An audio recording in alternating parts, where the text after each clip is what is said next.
Welcome back. Abolarinwa joins us next. He's also a security consultant. Thank you for coming on this morning. Good morning. A lot of focus, but let's start off with the situation with the Chibok girls. The former president did say some things about that particular one, and a lot of people just kept on asking, okay, wait a minute. They digested it in different ways, but here's what he said.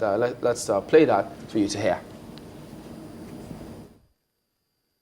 If anybody tells you he will bring back the Chibok girls, he's telling you a lie. He's telling you a lie. And I believe President Buhari has said he did not know and he did not have any information about the Chibok girls, except those who escaped. Those who escaped. And some of them have been rehabilitated. I have been involved, directly involved, in sending 5 of them to America. And they are fighting corruption. That's a huge comment from the president. It's a huge comment, and I don't know where the premises it got its information from. I have great and huge respect for former President Olusegun Obasanjo, and most of the time, 98% out of the time, I believe he knew what he's talking about. If you ask me from a professional point of view, if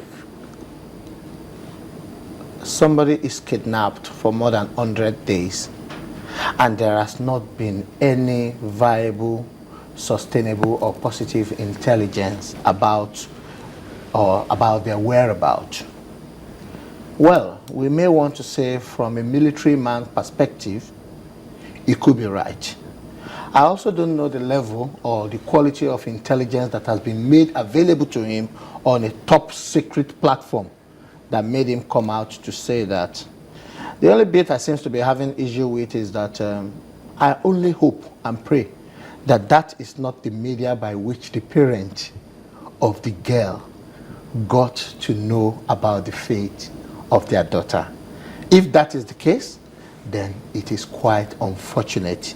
It ridicules us as a country, it ridicules Africa as a continent, because if you remember, when Chibok girls disappeared, the whole world came down on their knees asking for the girls to be returned. And I don't know, in my mid-40s, I've never seen a time that the whole world came together like that on behalf of a situation in Nigeria. So for the wrong reason, and for a very pitiable and non-palatable reason, we have the whole world. We have people. What do we do with it? What do we do with it is that, first, I still want to condole the parents of the girls. Operationally, it is possible that we may not be able to return the girls. But because you cannot really, there's a good saying that goes, never say never. We cannot say that all of them are dead because we don't have any information or intelligence to back that. That's where I was coming to. Yeah. Sorry, Chamberlain, because we're not talking about an individual here. Yeah. We're talking about well over 200 people. Yeah.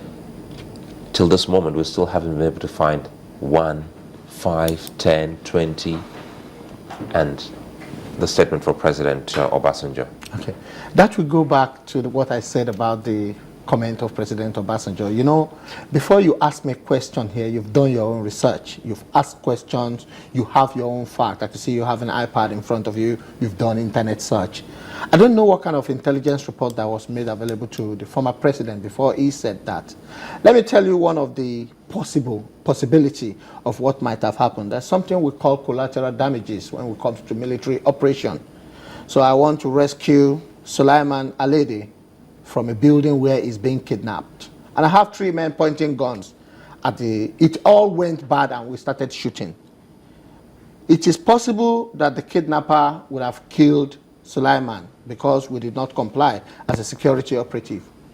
Sulaiman is also likely to die from friendly fire. When I tried to shoot the man that was holding him, the bullet mistakenly hit him. I may throw a grenade at a building, not knowing that Sulaiman and kidnappers were in that building.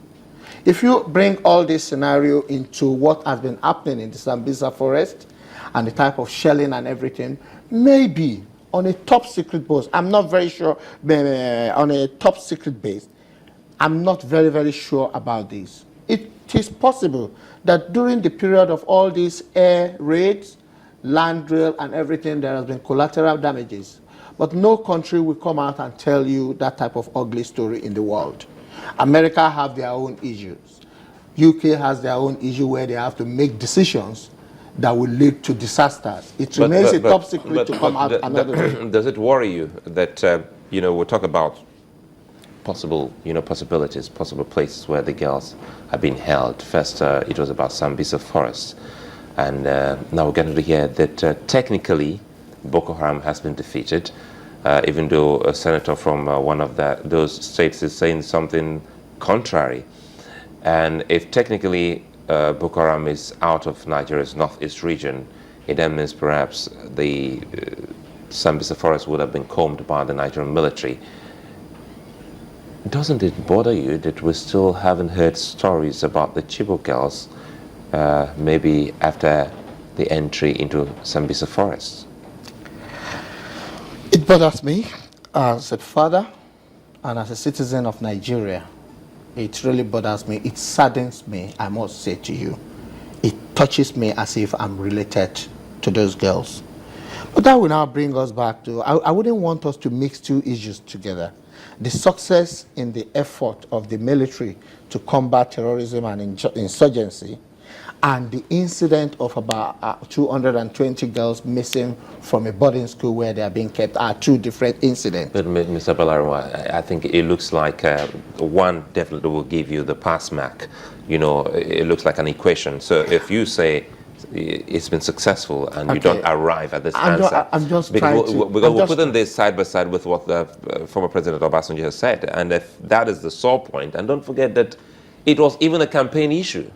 Yeah. Yeah. Let me quickly finish the point I was trying to make before you interject. Bringing the issue of the Chibok girls is an incident. Some group of people has committed crime against humanity. They've taken some girls away. We can call that a military operation, but it's a crime. The military are not trained to investigate crime. They are trained to defend the integrity of the nation.